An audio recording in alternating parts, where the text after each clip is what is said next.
Hey guys, what's happening? Johnny Glock. First, I want to do a little disclaimer here. This is Mac, my co-worker, doing the video, and I asked him, "Can you shoot videos?" And he said, "I can." So basically, as always, I'm passing the buck, man. If things are messed up, it's on him. So anyway, I've decided to do this thing for you attention deficit guys, or just for social media in general. Short attention span here. It's going to be called Functional Fridays. I know my videos tend to go on 20, 25 minutes, 30 minutes. So what I'm going to be doing is I'm going to be going over all the functional relationships in the Glock handgun. And the first one that I'm going to be filming here is about the trigger assembly. Of course, everything's going to be firing system with me because that's kind of what I specialize in. But if the cameraman could ever so kindly come over here, we could get started. Basically, these are the components of the trigger. This is called a full assembly. First of all, I'd like to thank my buddy Matt Duck Holmes from 2A 3D Printing for making this jig for me. Pretty cool, huh? I had one of these in some other videos, but I asked him to do it for me so I could get that done. A little bit more legitimacy to what I'm doing here. Actually, it makes it look like I know what I'm talking about. Anyway, it's the trigger assembly, okay? That is the trigger shoe, the trigger bar, the trigger housing, the connector. This part right here is called the ejector. And then inside of the trigger housing is a spring of, there's a couple different options. These are the three main ones. You have your coil spring. You have the New York spring. It comes in two different flavors. And this is the new one that Glock has been using for the 42s, 43s, and now the Gen 5 models. Those go inside the housings like so. These are the variety of connectors that they have. Glock has 5 right now, which is going to be a standard, which is 5.5, a plus, which is 8, a dot, which is 5, and a minus, which is 4.5, but most people call them 3.5 connectors.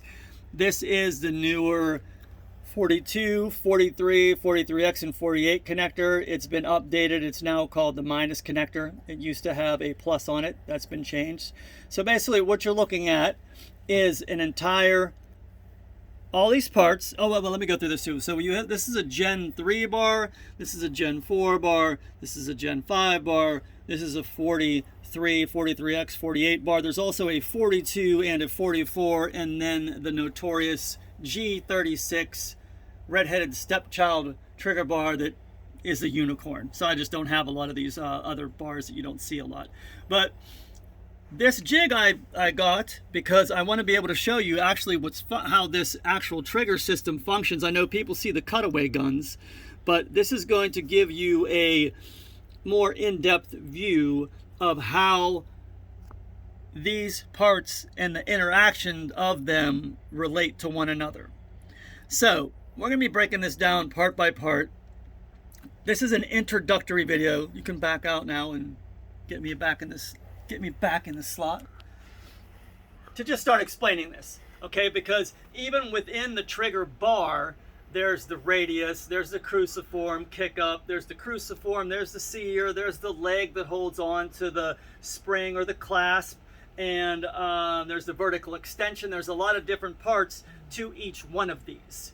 So it's going to be a very exciting series. It's going to be very short and succinct.